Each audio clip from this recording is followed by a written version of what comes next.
There's no qualifications for it.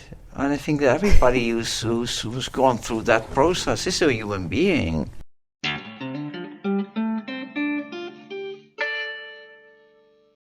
Welcome to this episode of On Emergence, a podcast on what it takes to be a human being.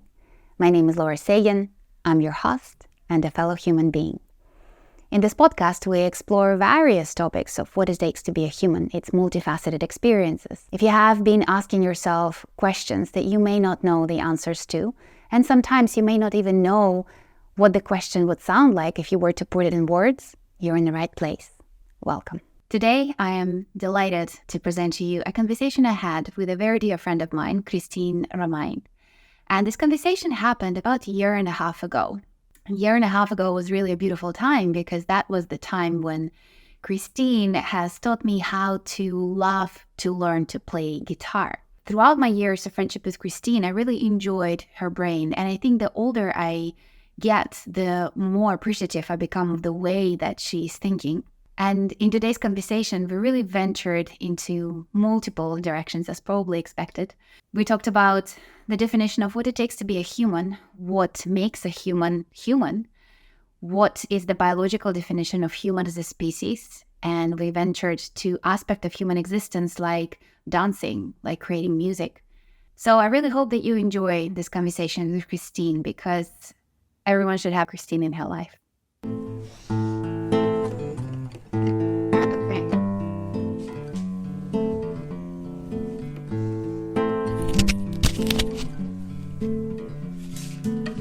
Sometimes living is easy.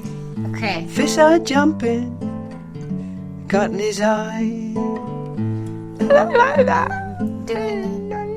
Sound. Okay, let's have a conversation. I need to adjust the microphone. Okay, so let's talk. Let's talk. What shall we talk about?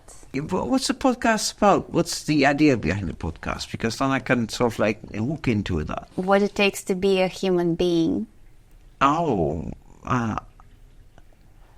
what kind of human being? Because there's people who are human beings and you go like, oh, seriously, what the fuck? We could talk about what it takes to be that type of human being, but it's all human being. Whatever it takes to be a human being. Whatever type. It's like there's no boundaries. It's freedom.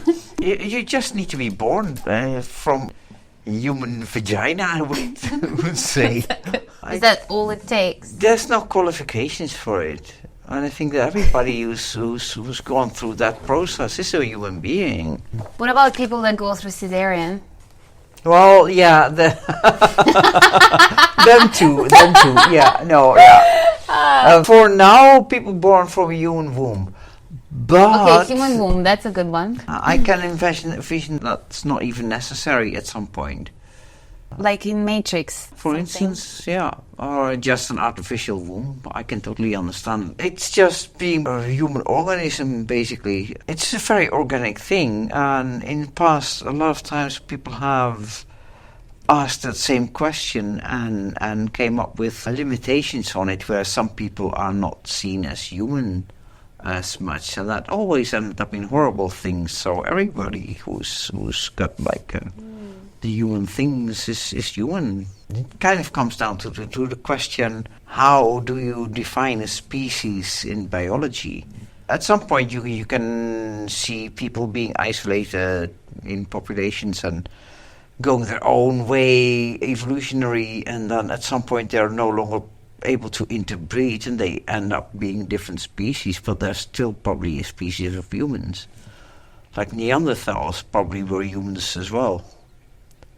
And that's why we carry like DNA from humans and denosophands, whatever.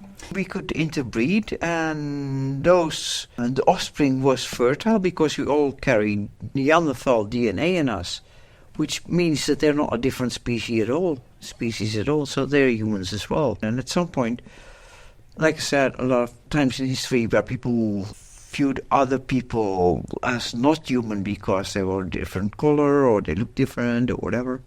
Well, it's interesting that you said that it takes to have been present in human womb at some point. I wonder if technology evolves to such a point in future that some people will be manufactured in a womb that wouldn't be attached to a human. Would that create some sort of discrimination or case for discrimination if you've been born absolutely. to a human? Any way in which people can be different, and that's the reason for other people to discriminate against them. That's not good, but it does happen. The moment there's people being born from technological fake womb, then they're probably still they're still human, but there will probably be people that think less of them. So are the humans thinking less? Yes, and maybe the other way around as well. That at some point, people that came from artificial wombs would see less of people who came from natural wombs. And you can find all kinds of arguments why people would do that. But yeah, that's definitely a possibility. And then when you go even further into the realm of futuristic ideas and maybe science fiction, and you could imagine that someone could upload their whole personality into a computer and live on in that way. Would it still be human? Would someone still be human? Without a physical form? Yeah. What would you say to that? I think in essence, yes and no. I think, and I kind of hope in that respect, that it really doesn't matter if someone is human or not. Someone is an individual. And we create all kinds of distinctions between humans and non-humans, like cows that we tear apart for meat, or cats that we take care of. And the moment that we make those boxes, we sort of, you are different life than I am, so I can kill you, and that's been done in so many times, so many ways. So I think that by the time we can have virtual personas that are basically real humans, but their body died off and they live on, I hope by the time that happens that we are more accepting of other forms of life, really. Asking the question, what is human, also creates boundaries, like when is something non-human, you know? By asking the question, it itself is already a tricky question. The moment you define what humans are, you also define what non-humans are. I think the purpose is to shine the light on different aspects of being a human. And maybe in that shining of the light, perhaps could be discovered that we're all humans, even what we thought wasn't human is actually human. What does it take to be a human being that is you? And it's really interesting what you said about the otherness, the desire to be other, to be something else, that seem to be innate to human beings, kind of separate us versus them, to identify some sort of them, whether it's the person of a different color or it's cows or completely different species. Is it the identification of otherness? Well, I mean, there's a lot of practical sides to it, you know. Everything that's closer to you, that you relate to more on a personal level, is something that's closer to you. I mean, I have a cat at home, Cheburashka, and I will grieve harder for Cheburashka than for some person, a human person, dying in Pakistan tomorrow. Because I have no fucking clue who they are. I don't have any connection to them. In that respect, it's about connection. It's practical because at some point you need to be able to function in the world. But the moment you take this connection and a personal value and try to make it objective value, then you end up with all kinds of problems. But it's also a question of perception of how you perceived. The question how different people perceive that question. Some people tend to dive into the experience of themselves because they don't even question, are they even human? They just dive into the experiential part of it. I'm enough of a person thinking fairly linearly that I think, okay, that's a question. The way the question is phrased or asked, it's not for me a question like what it means for me personally to be human. The question is not asked in a personal manner. It's not like, what is it to you? Yeah. How do you experience being human? And it's very hard to compare because I haven't been anything else. So the explanation of experience necessitates the comparison, a sort of benchmark. And then you need to have an extra variable to compare it to. Yeah, otherwise the question is so broad that it's very hard to pinpoint, I'm a human being. I inhabit a body, but I am a body as well. Do I experience myself as my body or as my head or just the whole mix-up of the whole things? Which is in itself a lot of subject to talk about. Yeah. But it's very hard to distinguish it. My body is super important to me. But at the same time, I know that if I lose like a leg, it doesn't affect me. It's still me. I wouldn't be able to drive as much anymore, So I would be hampered in life in ways, but it would not affect being me. So who you are then inhabits the body, but it is not the body. And I think Yes. what you referred to before, that your brain can be potentially downloaded. The way my brain functions is very much affected by how my body functions.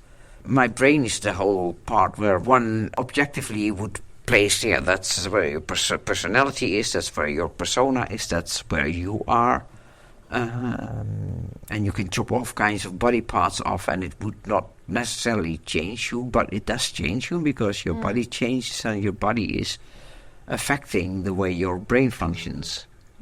For you, it seems that the human experience is in that conversation between the body and the mind engaging the body to carry on the mind's calls and impulses.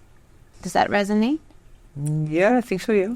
So the body is a vessel, is like a tool that we have, whereas the humanness comes from mind. It's a bit like Christianity. You have this weird thing where God is both the Son and the Holy Spirit and whatever. It's a bit like that. You're the body, but you do not experience the mind as the body per se, but it is the body. Your perspective is not like the perspective of, I'm looking at my body. No, when you view your body, you typically, most of the time, you view it from the outside. You do have some exercise you can do in yoga, for instance, where you go like trying to experience your body from the inside, but it's still an outside perspective because your mind is not in your toe; it's in your head. That's why it's easier to dissociate pain from your toe than pain from your head. I hadn't thought about it that way. Because it's far away. You can sort of like you can dissociate easier. A connection of what you said before kind of links in a little bit. Mm-hmm. What makes your universe? What does it take to be Christine? If you were not to take that question literally. Yeah, that's a good. Thank you for adding that. It's first of all, it's the way my brain functions, but it's also all the experiences I have. The old nature versus nurture discussion. It's a bullshit discussion because it's both. So you're shaped by both. What your genetic makeup is, how your brain is affected by the stuff that happened while you were growing in your mother's womb. And then you get born and your parents try their best not to traumatize you, but they do anyway. So when you grow up, and then all kinds of things you need to learn and to discover, and then basically I have a challenge for you then. Life. Yeah, what? If you were to lose all your memories and all the collection of stories that made up you as you are right now, would you still be Christine? I would certainly not be the same person. They had some experiment. They basically separated the left brain and the right brain from each other for people who had like severe forms of... Was it epilepsy? Epilepsy, yeah. I think so, yeah. I think I'm right. You had two different personas living in that head, and they both had the same history, but they probably just were not the same. They had this phenomenon called alien hand syndrome. If they slept, the part that was not dominant got to try to kill them, basically, because it was locked-in syndrome. When you're physically unable to function, your body does all kinds of things, but the whole world is happening and you're just there and you can't move, you can't do anything, and you're just here for the ride, basically. If your memories are completely separated, then you also separate your persona. So Interesting. So you can reinvent yourself. You just would never remember it. yeah. Basically, it's you wouldn't have any verification of it. It's You wouldn't be able to experience the new you. not as the new you. It's just you would experience it as you, but you would be different. It's like people who have been in a coma and they come out of a coma, and sometimes they have a personality change. And that's basically because some parts of who they were is no longer there, so they are a different person. They may have some memories, they may have some things still the same. But then the person still thinks that they're the same. What makes them different is the judgment of other people. They may have memories of things they used to do or used to like and they don't like anymore. It's a bit like when you grow older, you still have all the previous versions of you inside of you. You can still remember what it was like to be a kid and to be happy and climb a tree or jump in a pool puddle or play in the house or all this stuff, all these memories you can still remember, you can still have access to, but you are not that person anymore. You got a lot of stuff added to it and probably a lot of stuff gone as well. But you don't remember that. So another thing added onto it is that it takes your memories to make you. Probably more important to take care of your brain, basically, because you can be gone before you're dead. Yes, I've had some experiences in that, and for sure, it's like realizing that the person is no longer there. Yeah. The person that you knew, like it's the shell of them is still present. That filled of hope that somehow they will show up once more, and they don't. And sometimes you get glimpses, and you start believing, and then, the rest of, the 95, even 98% of the time, that person is not there. And for that, it's important to make music as well. Actually, it's true. In dementia patients, they said that the music has helped them to retain memories or something like that. But how does the music fit into it? So I think that you have a penchant for that. Now that we're sitting here, with two guitars, both of them are yours. Well, no, this is yours now. It's temporarily. No, it's yours. And then you can move it on if you have a better one. But it's yours. Did you realize that? I know, of course. It's like, I have 13. Well, 12 now. How did you? Well, thank you for. I didn't realize that. For me, I was borrowing your guitar. Now I feel a lot more responsibility to actually play it because I own a guitar. It's like, whoa. Thank you. You're very welcome. Music doesn't just work with Alzheimer, but also Parkinson, for instance. People who are unable to walk properly may be able to dance still. That's brilliant. That's lovely. So it's how? Really? Yeah. How does that happen? I never heard of that before. Definitely not. I didn't finish my study of psychology. I'm not a physician or anything, but the experience of music is much more basic and less cerebral than a lot of other things. So the moment your brain starts to die out, the stuff that dies latest is the stuff that's the most basal stuff, and music is really very basic. I guess it boils down to sound, right? Sound was here before the words were weaved into from well, that's something we don't actually know. It seems that language is really very much a simplification of the sounds that... A simplification? Yes. I feel that there's a lot of wisdom because I think we're coming down to the fact that Om being the most complex sound in the universe. What I understood, and that's, as far as I know, fairly contemporary theories about the development of languages, that there's all kinds of different sounds that humans can make, all kinds of different meanings. Turning into language is basically a sort of abstraction of those sounds. The way if you see a picture drawn by a cartoonist of a street, you recognize everything. And it has all the things, but it's not the actual thing. It doesn't look like a photo. But you know it's a street light, you know it's a car, you know it's a tire of a car, all that stuff. So if you want to communicate with someone, it's easier to use those sort of things than all these very intricate sounds that species can make. It can differ very much from one tiny group of a species to another group. And the moment you are able to get those things into a more abstract thing, it's easier to understand. And it's kind of funny, if you go to more primitive languages, the more primitive languages become, the more complex they are. Like Latin, for instance, is much more complex than English, which is a more modern language. Because it's closer to the origin. You mean like the rules, the syntax? Everything is much more complex. So it's super interesting. This is a very contemporary theory.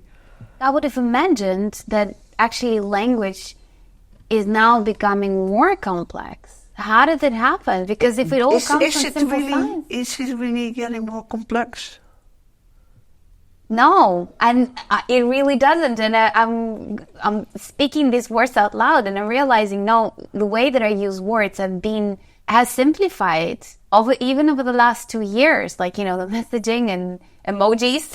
It's like one emoji. Just you said one emoji, and it could be so many things. There's some complexity in there as well. For instance, the use, which in Sweden is of gender-neutral pronouns. Decide would be gender-neutral in language. It is completely ridiculous that a table is either male or female in one language, gendered or non-gendered in another language. It doesn't make any sense at all. It doesn't have any value. So the fact that, for instance, in Sweden, it's now very common to use hen as a pronoun, which is the gender-neutral one, and it's being used a lot. It's gaining more ground in England, but there's always people that dislike it because it's woke or whatever, but it's not woke, it's just a normal development in languages where you go like, this doesn't make any sense, let's not do that anymore.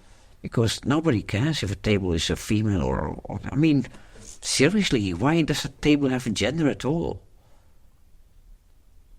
No idea. It's based on themes. Sometimes I name things, but the same thing, let's say a bike, could be both male and female name.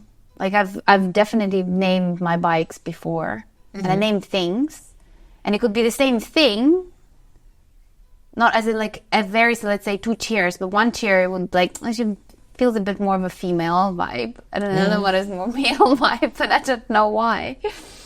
Well, I wouldn't make an entire grammar rule based on my feeling of that. No, but there's undoubtedly bicycles that have been more designed to be more masculine and bikes that are designed to be more feminine. That's true. But it's interesting that I kind of like, if I think about Sanskrit, it was that one of the most complex languages. I actually heard it's quite easy. Fairly, like it's not that hard to learn Sanskrit. Than let's say even Latin or any other contemporary. Yeah, but does it go for classic Sanskrit as well? That I don't know. To me, I read this theory about how Om was the first sound that made the entire world and the universe. And then how it got split up in 50 other sounds that makes up Sanskrit language. And then how that kind of language evolved from there. But first there was sound. A lot of cultures have myths and stories about how the world started. I mean, for instance, the old Finnish thing, the Kalevala, the world was created by music. The Bible, basically, good story, I guess, but doesn't necessarily hold a lot of water. Well, to me, it just reflects what you said about how people who lost this kind of consciousness that makes them the human to other humans retain certain skills like dancing and or dementia patients being able to go back to their memories and be themselves if they listen to the tracks or the songs that they used to listen to in the past. I was just thinking of a friend. He's able to dance, but he can't. What do you mean he can't? It's like when he dances you don't like it or you don't consider it a dance, or he's physically unable to move his body in any other way. No, he kind of needs stuff to feel free enough to move to music. It's disconnected, so he's basically doing it. How is it possible to be so disconnected from your body? It feels like there's something there. It needs to be broken through or something. Some barriers that are put up. And especially because it's such a wonderful thing to do. Dancing is wonderful. I love dancing. I don't do it a lot, but I love it. What about it that you like, that you love? Well, if I'm lucky, the music is good enough, then I'm just losing myself. I don't have to think. It's a very basic feeling of joy or whatever, all kinds of different feelings. So you don't think when you dance? No, not really. So the moments of joy for you is when you don't think? Well, I mean, it can be nice as well, you know. I love thinking, but I also love non-thinking. I mean, I love sleeping. That's wonderful as well, you know. It's kind of meditative state, I would say. If there can be both in thinking and non-thinking, then what is meditative state? So something where your consciousness is not involved. You're not doing something consciously. You're not applying effort to make something happen. Yeah. Yeah, I can see how music can be meditative for you. Oh, absolutely. You're just letting your body play and your memories play. Even the memories of your muscle memory. Yeah, I can still direct it. Like I can steer my car. A lot of times I play guitar at the same time when I watch TV or whatever. That kind of helps as well. That's a good tip, by the way. Ah, I see, because I can practice my technique without consciously thinking. That's the culprit I'm falling into every time. I'm too conscious of things that I do. Yes. Yeah, I mean, if your head is doing something else, while your body is also more relaxed. Ah. I mean, I play every day. And sometimes there's stuff in there that comes out, and sometimes there's nothing in there and nothing comes out, and it's like, okay, that's good too. That's why I have so many guitars. It's like at some point you pick it up every day, and every day there's not a lot happening. There's not a lot of progress. There's not a lot of new things coming in. Then you pick up another guitar. It tells you other things. It's another step I take, and every step I take is where I see some extra development happening. Same with other instruments, I guess. It's just everything you do. Every time I switch something I'm doing, I'm bringing myself further. It's the same with the art projects and stuff I do. So the moment I switch from the one project to another project, I take things and knowledge and experiences and insights in with me to the next thing I do. Process. Yeah, it is. It's the process of becoming. Yeah. It's a process of becoming. A process of emerging. And I think it's been full of very interesting insights, and I think it's not the last time that you are appearing on the podcast. But maybe before we wrap up completely, I could ask you to play a little short tune, something for our listeners and viewers. I'm not going to participate because my skills are way not there, but a short.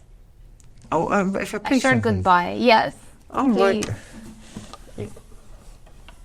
Yeah, I'm doing this one. I like this.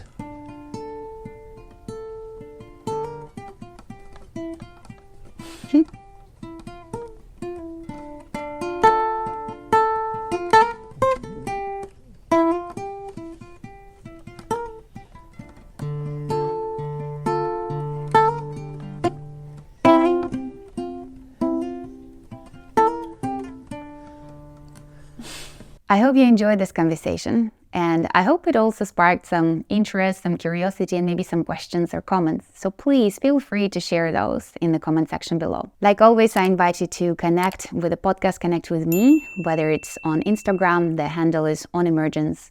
The website, I invite you to subscribe to a newsletter on emergence.com, or subscribe to YouTube channel, which is a no-cost way to support the journey of investigation of what it takes to be a human being.